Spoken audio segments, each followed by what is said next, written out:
Greetings, everybody. Hopefully this never happens to any of you unless you want it to, though if you're viewing this video it may have already happened, unless you're just curious about the subject. But anyway, I'd like to talk about capital loss carryovers with the hope that it can help your understanding of it and possibly save you from making a mistake on your taxes like I did, if you file your own taxes. So let's say that one year you realized $9,000 in capital losses from the stock market.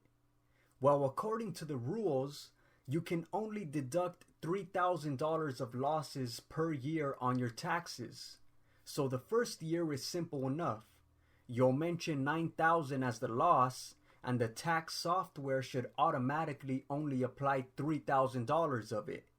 So that means you'll then have $6,000 of losses left to carry over to the next year or years. But here's where I got confused and mixed up. You see, the basic definition / rules say you can only deduct a maximum of $3,000 per year, right? So if you have $6,000 left of carryover, I initially thought that meant you would deduct $3,000 each year for the next 2 years. But apparently that's not how it works. You see, let's say the next year you realized $7,000 in gains. Initially I thought that would mean you would deduct $3,000 from it and be left with the $4,000 gain. But apparently you can deduct the full $6,000 of carryover and be left with a $1,000 gain to report, because the actual criteria is that you can't exceed $3,000 of net capital losses per year. Let's try another example that can hopefully explain it better.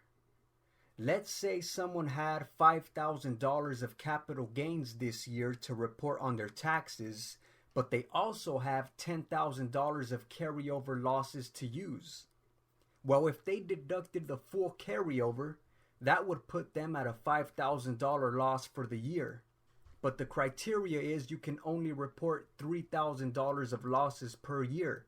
So out of those $10,000 of carryover that they had to work with, they can only use $8,000 of it this year to offset their $5,000 gain to bring them to the net $3,000 loss. And then they would still have $2,000 of the initial $10,000 carryover left for the next year. So as you see, and as I learned the hard way by having to amend / change my taxes, it's not just exactly $3,000 a year of your carryover balance to deduct.